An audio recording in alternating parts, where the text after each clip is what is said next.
In our next video, we look at how to do an inner join. Let's run these two queries. Let's select everything from employees and departments just to kind of see what we're dealing with here.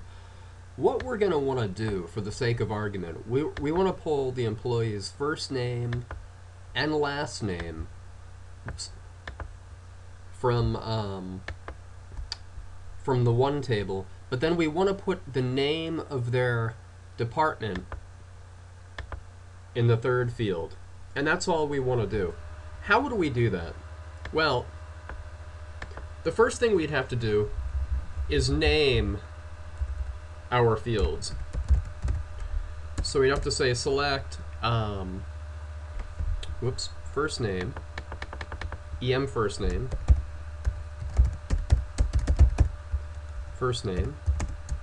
em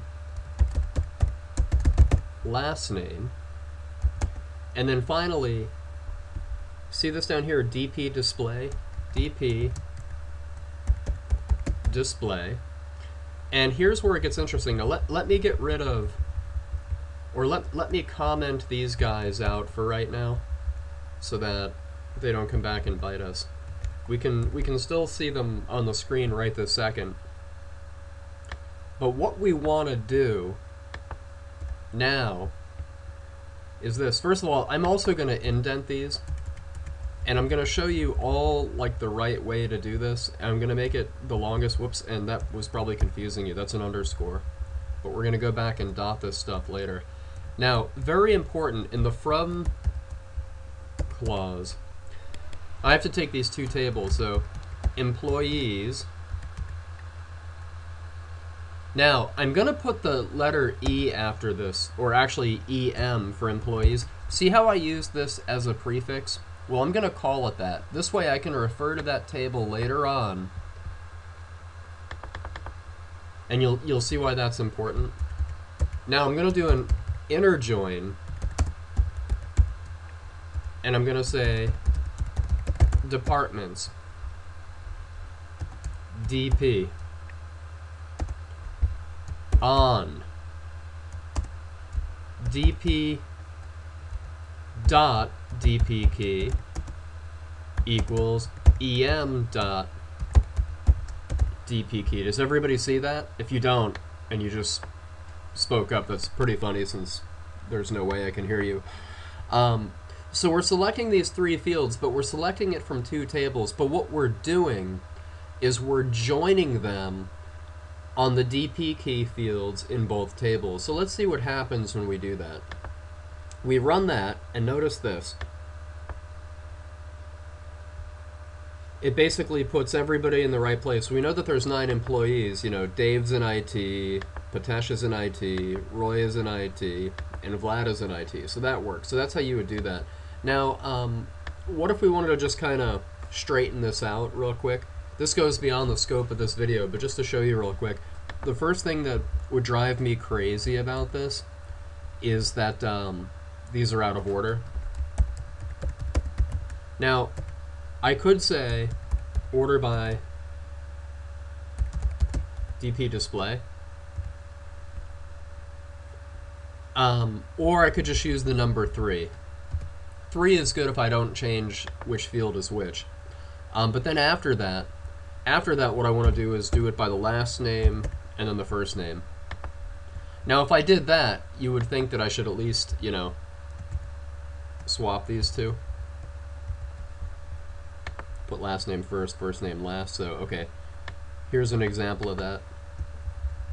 IT department, the M's come before P, P comes before K. Oh, excuse me, that's, we're ordering it by, oh yeah, let's do this.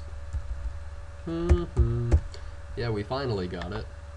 You know, the really right way to do this would be this.